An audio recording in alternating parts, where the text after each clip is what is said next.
to introduce to some of you and bring forward for the rest of you who know him, our president and CEO, Mr. Michael Patrick McMillan. But while he's coming, let me share just a few things with you. People have dreams all the time.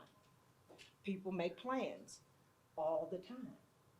Very rarely do you have the opportunity to turn your dream into a plan. And Michael McMillan has done that so many times over for the Urban League of Metropolitan St. Louis. And this program that you're going to learn more about today is one of the best examples of seeing a need, filling a need, bringing partners along, and then making sure that we are taking care of the people who need us most. So please put your hands together and welcome Michael Patrick McMillan, the President and CEO of the Urban League of Metropolitan St. Louis. Good afternoon. Good afternoon. It is truly a pleasure to welcome you to the Urban League's 15th location here in the city of St. Louis and our 20th location around this region.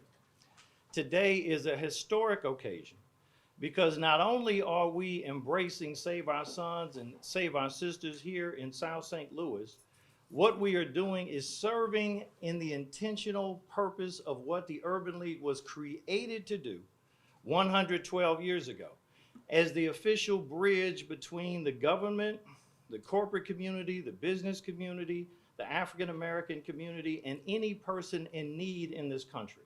And as the largest urban league in America, I am so incredibly proud of our dedicated staff.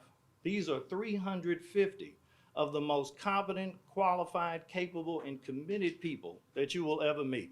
And I would like for them to stand and be recognized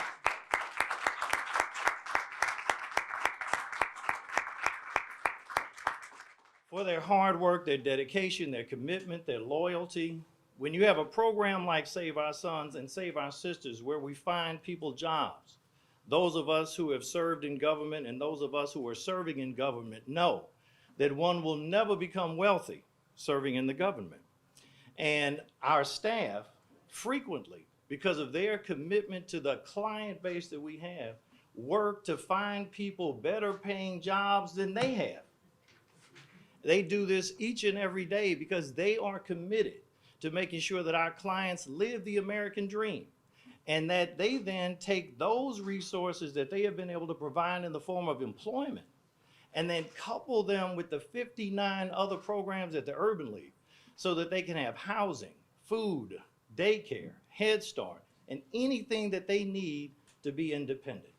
So I am incredibly grateful to all of them for what they do each and every day. And we, of course, could never do what we do without our elected officials. And I'd like for them to all stand. I want to recognize them and thank them.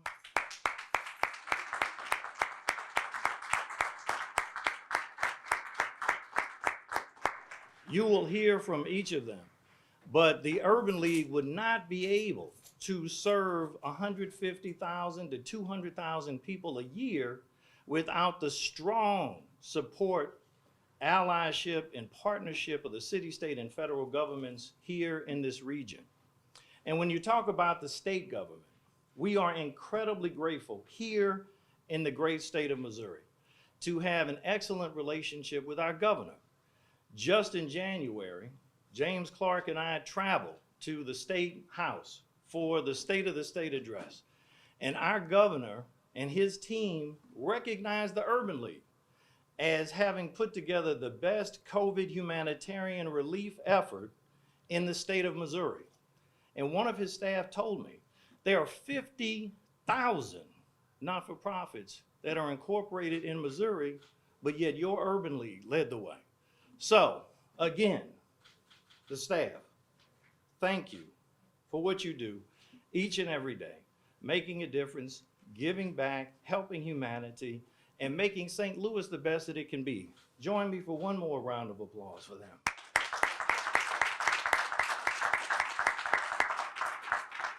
But representing our governor today is Dr. Marty Leather.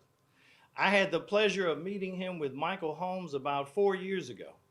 And from the day that we met, he said, Mike, we want to work with you. He said, Mike and Mike. So he thought everybody at Urban League was named Mike. There are 3 of us named Mike here today. So Mike Holmes is Mike 1, Mike Dawson will be Mike 2, and I'll be Mike 3. So you just continue down that path. You'll never forget who you're talking to. But when you deal with a bureaucratic system that supports you in every single way, you can't help but be appreciative. So today's grand opening would not have been possible without the state of Missouri.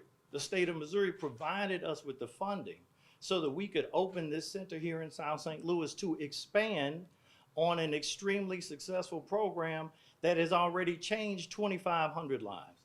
So please join me in welcoming Dr. Marty Levis.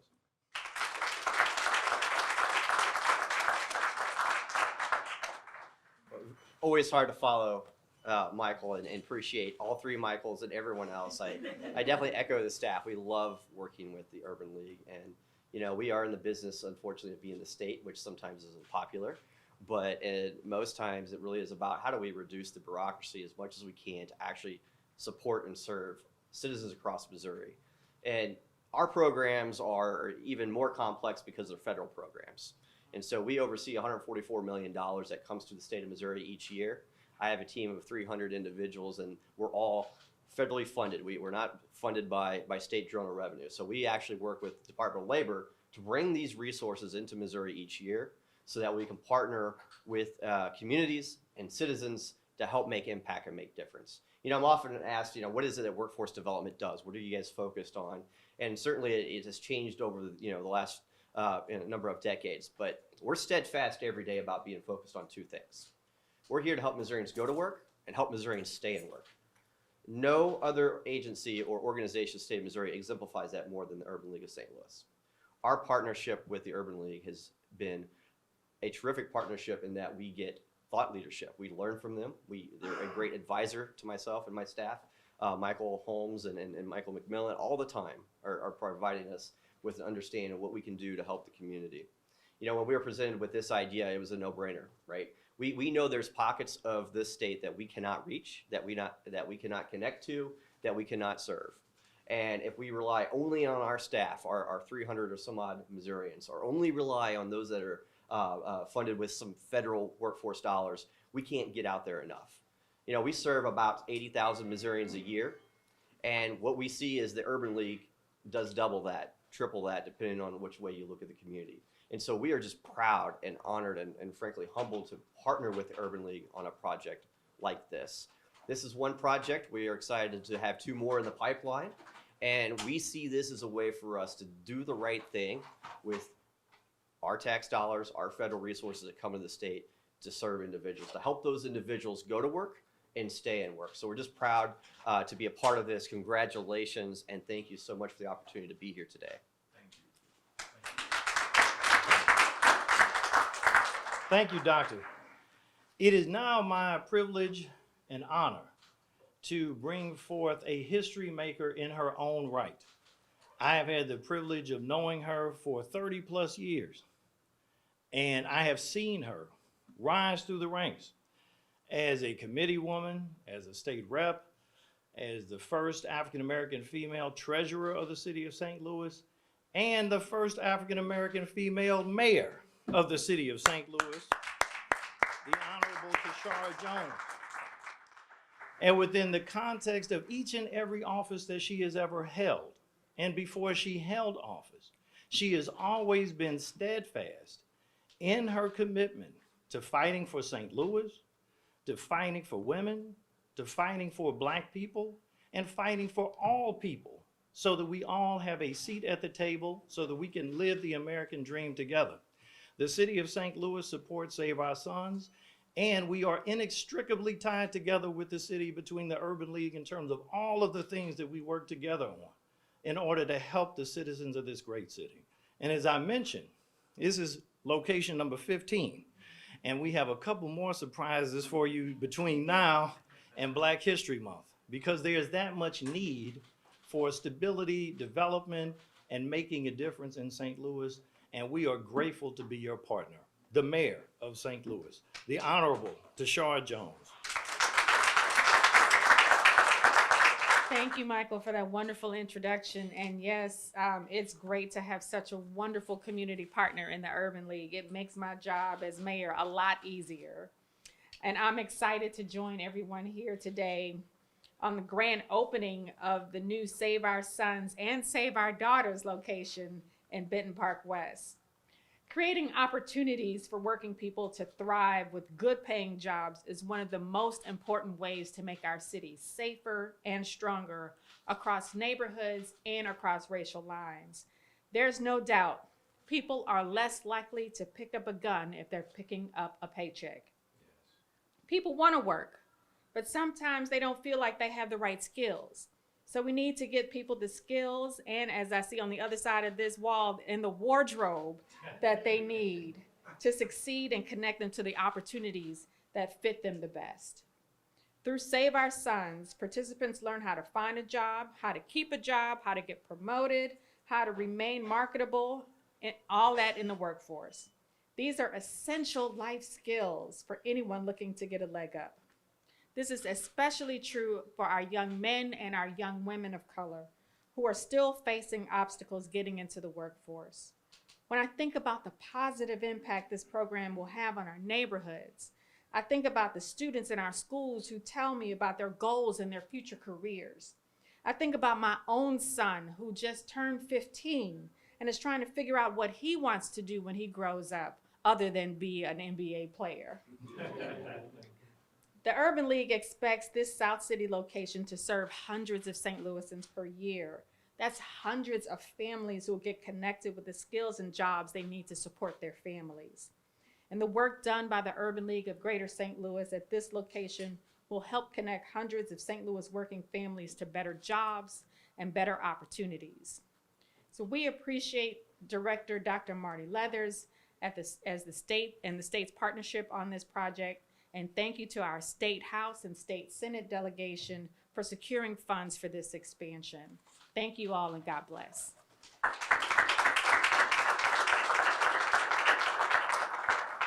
Thank you, Mayor.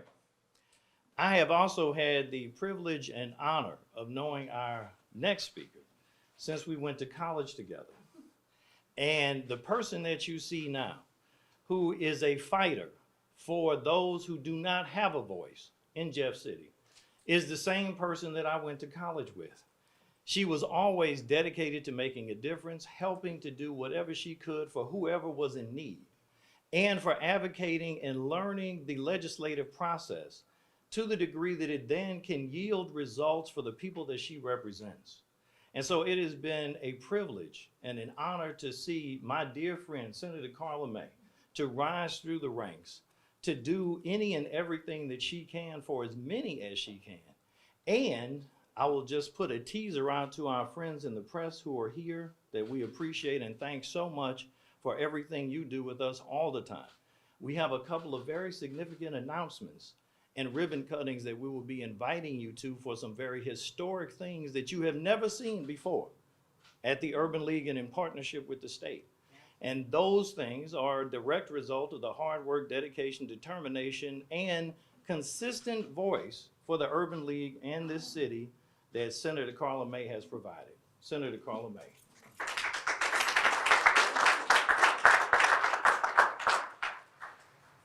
So first we're gonna give God the glory for what he's already done. It's finished.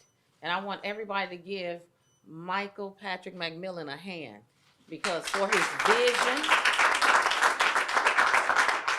vision and his dedication to serving our communities, because that is really, really important.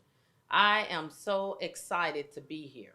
And I am so excited about those 15 locations because we have to be intentional about going and saving our communities.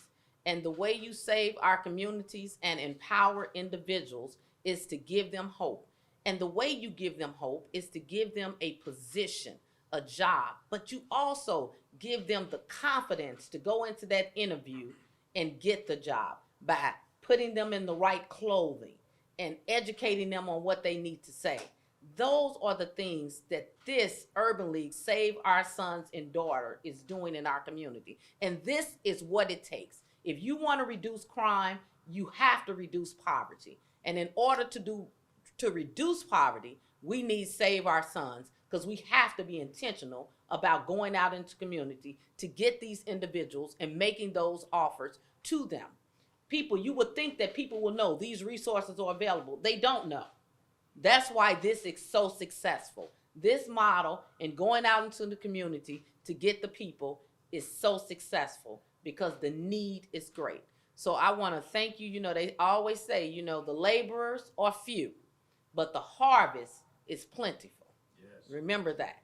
It's a harvest out there, and we have to go gather it in.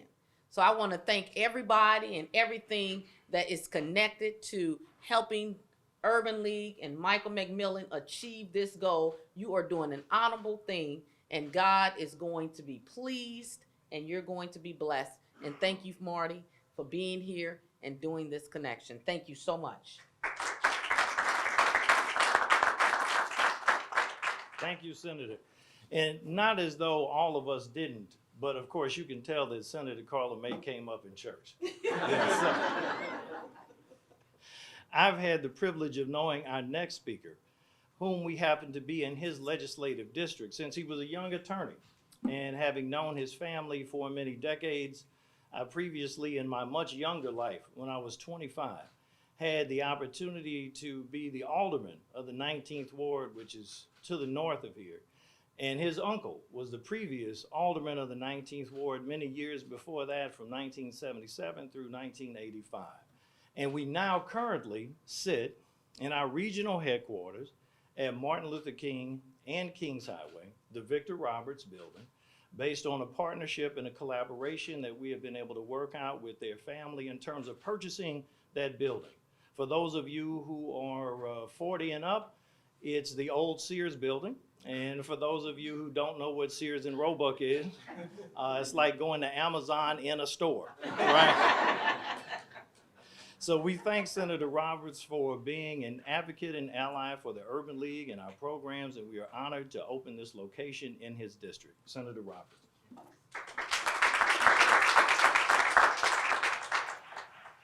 Good afternoon, everyone. I'm extremely honored to be here with you all for the grand opening of the Urban League's South City Save Our Sons office. Again, I'd like to personally thank President and CEO Michael McMillan and the entire Urban League staff who made this undertaking possible.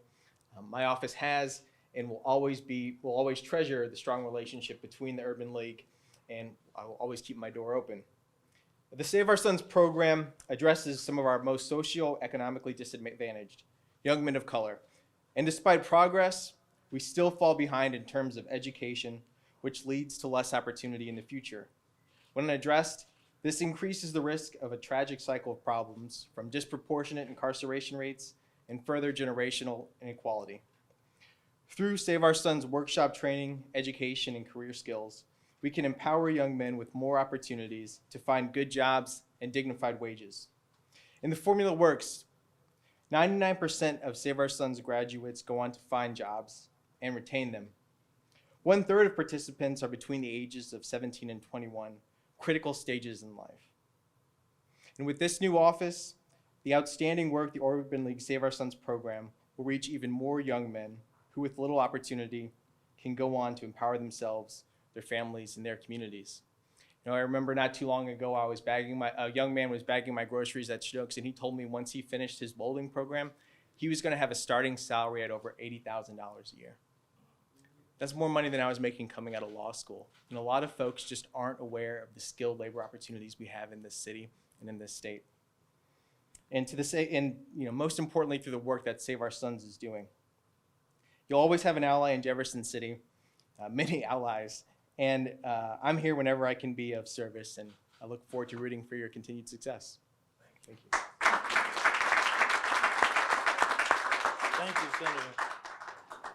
James Clark is in the back of the room today, our Regional Vice President for Public Safety and Pandemic Community Response. And as I mentioned earlier, that when you think about what we have done in the past 3 years, almost since COVID began, I cannot help but acknowledge and thank him and his team yet again for the enormous amount of humanitarian work that they have led in the streets, in the neighborhoods, and trying to prevent crime. Because as our mayor mentioned, a good paying job is the best deterrent to crime.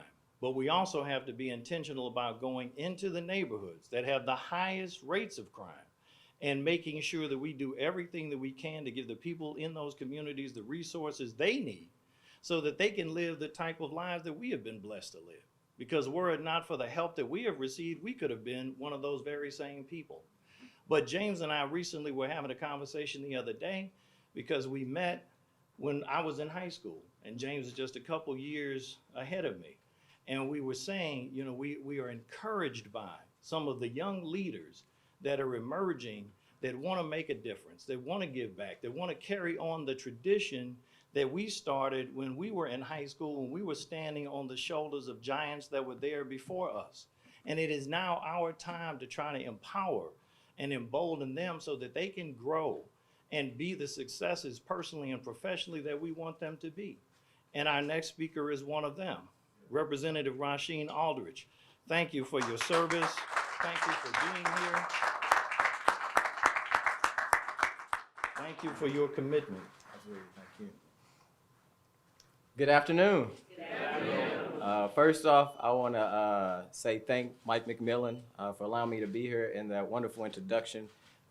Anywhere I go, I'm going to make sure I'm trying to bring you along with me because it means a lot as a young person to have mentors and elders in the community that continue to uplift young people and to continue to tell them how amazing they are. Also, I want to thank Brother James Clark, who continues to do the same and is very intentional in the way that he invests in young people and don't forget about them. Also want to give a huge thank you to Mike's staff. He is probably one of the hardest working men in the city of St. Louis, and his staff works just as hard as he do. He makes sure if he's working hard, his staff is right there doing the same thing. It's been a pleasure to work with so many of the people at Save Our Sons, from Tydrell to Farrakhan, and then just be able to be in the work that they do. I'm excited. I'm excited today because today is a continuation of the transformative work that we need in the city of St. Louis. I'm so glad that Save Our Sons is opening up, especially here in the 78th District. But Save Our Sons and Save Our Daughters, the work they do is the work that change people's lives. It's a work of breaking systematic and generational curses, allowing people to have an opportunity not to just be employed, but helping them get livable wage jobs. There's one thing to work, but it's one thing to have a livable wage jobs where you can build wealth, not just for yourself, but for your family. And they don't just stop there with getting people employed. They make sure they walk them all the way through along the way, making sure they have suits and that they're prepared, job readiness, wraparound services, so that individuals that have probably had a little rough background can understand that they can thrive just like anybody else. I appreciate the fact that Save Our Sons is opening up in this area. Like a speaker said before me, it's about being intentional. It's about being in areas that need the love the most, areas that have been left out for so long and told them that they do not matter and that we will not invest in your community. Here we sit right here off Cherokee in Texas, a neighborhood that is very beautiful but hasn't gotten the resources that they deserve. And to have an organization like Urban League and Save Our Sons and Save Our Daughters opening up in the struggle and the heart of where we need the support the most is going to be so beneficial, not just for this area, but for the city of St. Louis. It is truly an honor to be here. I'm so excited to continue to see the future locations that will be opening up. I'm curious about some of these sneak peeks that we haven't got yet. But this is a huge day in the city of St. Louis. Many more to come. I also want to thank the governor's staff for being here, but also continuing to support an organization that is really doing the work in the city of St. Louis. Appreciate the senators as we continue to fight for an organization like Urban League on the state level. And of course, our mayor that is also doing the transformative work that we need alongside with great organizations like the Urban League to bring St. Louis back, or as she say, to put St. Louis back on the map. So thank you, Mike McMillan. Thank you to his staff, and thank you for everybody that made this possibility happen. Thank you.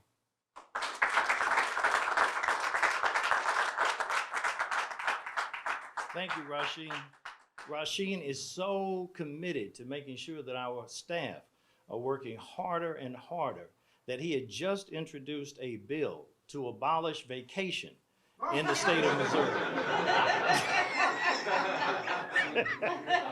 Just joking. Just joking. So, Rasheen, that might be your last bill if you did such a thing. The revolt would be overwhelming. So as we talk about Save Our Sons and we talk about Save Our Sisters and we talk about employment, one of the core fundamental pillars of the Urban League for 112 years nationally and 104 years locally has been employment. And in fact, that is the number one thing that we focus on in terms of giving people the ability to take care of themselves and their families. We are so incredibly committed to that because, as we talked about earlier, when you look at crime, you look at education, you look at housing, and so many things. If you get a person a good paying job with good benefits, all those other things can fall into place. And you have never seen a community with a 700 plus credit score and good jobs with good benefits have high crime and a lot of problems, right? So that is our goal. How do we transform the lives of our people? And then how do we do, like a couple of our speakers that are getting ready to come up, how do we do what we need to do to instill in them the need to come back and to share their testimony that then gives people the ability to learn, I can do that too. It's not as difficult as it might seem. So Tydrell, who is the regional head of Save Our Sons, is working each and every day with his dedicated staff to transform lives throughout this entire city, North County and East St. Louis. And when you look at what they have done, there are 2,500 success stories since this was born out of the Ferguson crisis. And it was born out of the Ferguson crisis because literally at night, I told my staff every day from August through November when we would go out when the office closed, take your suits off, let's change clothes and let us go listen to what people need. We don't need to tell them what they need and tell them what we can do. We need to listen to what they need us to do.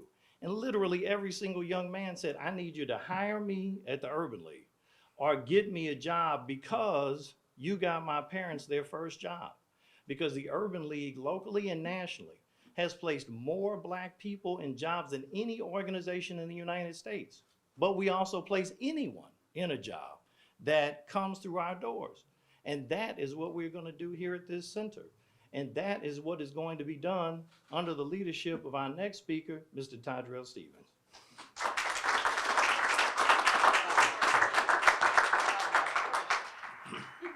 Hey, thank you all for being here. Can you all give yourselves a round of applause for being here? And I say that because it's important. You all are here because you all are committed to either playing a role in seeing our community change and or supporting in any way you can. Today is amazing. For myself, I was born and raised in South St. Louis. So it's amazing for me because I have many of friends that still live in the neighborhoods that all are thriving and looking for opportunities. And they all have different barriers that they all encounter that either prohibits them from growing and or getting to that next stage. So first, I do want to thank Mr. McMillan for creating the program because it has changed so many individuals' lives and so many even of my closest friends' lives. I have to thank my staff. It's 20 staff members that work tirelessly every day to work to make sure the men and the women that come into the program get the job that they deserve and get into the different training programs that they need. We have some speakers here today that I'll talk about in terms of some of their success stories. But I also want to talk about what this means, right? When we look at the numbers of this, just this area, if we look at placing 150 individuals, and that's at a minimum, just 150 individuals at an average wage of $15 an hour. And if those individuals stay employed for a year, you're looking at over $4.7 million of economic growth just within this year. And I think that's what this is all about. It's about changing lives. You know, when we drive down our streets, we'll be able to, you know, it just transforms everything. So again, I do want to speak about a few individuals that we have here today, one being Johnny Cotton and Ryan Armstead. Now, Johnny Cotton was given clemency by Obama on Obama's last day. There was a lot going on at that time, and people felt as if, hey, individuals are going to get out and maybe they're going to commit crimes again and go back. And we haven't seen that as the case. Johnny is a perfect example. Johnny came to our program when he was first released, and it has transformed his life. Johnny has gotten married. Johnny has a new house, got custody of his son. So it has really been amazing. I just want to thank you for trusting us for helping getting you where you need to be.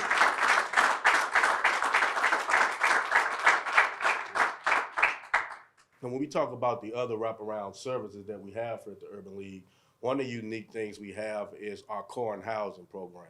Ryan Armstead has been a client with us since Ferguson. This is about 2016.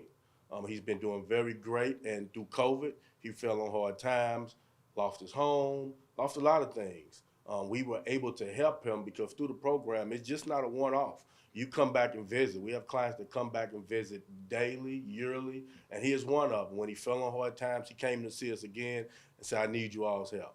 Not only were we able to help get him employed, but through our housing program, with the help of Paula Carey, we was able to put him and secure a down payment on his new home that he has now.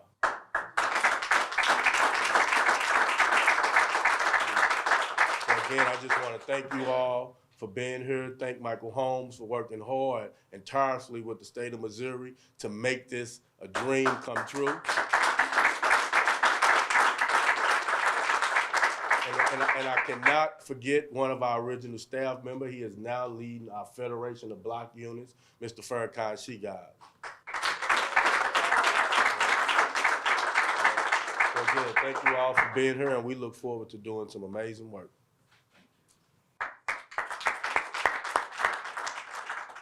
So we thank each and every one of you for being here. We are now going to ask our speakers to follow Sergeant David Glenn outside as we do our actual ribbon cutting.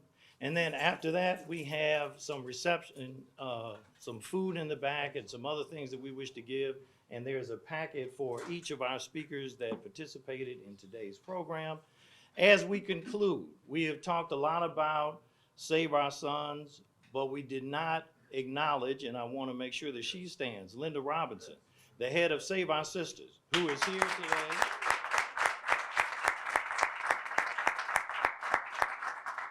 $70 to 90% of our clients each and every year are single female heads of household. And so that's why Save Our Sons was created, to go in the community and bring these men in so they understood that these programs were for them as well. But Linda, now leading Save Our Sisters, is for the collective of women, whether you're a client of ours or not, so that people can be emboldened. They can work with our Women's Business Center that we're getting ready to move to Natural Bridge in the heart of North St. Louis, because there are many people that did not want to go back to the job that they had and they want to be entrepreneurs. And we will then tie them in with our center that we have on North Spring, which is an African-American business incubator that we will then also tie in with our National Urban League Entrepreneurship Center that will also be housed on Natural Bridge. So all of these things collectively show that the Urban League is focused not just on social and human service, but also on economic development, economic empowerment, and public safety, because you need all of those things to be successful. But we wouldn't be able to do it without each and every one of you. So please give yourselves a round of applause. Follow David Glenn outside, and we will have our official ribbon cut. Thank you.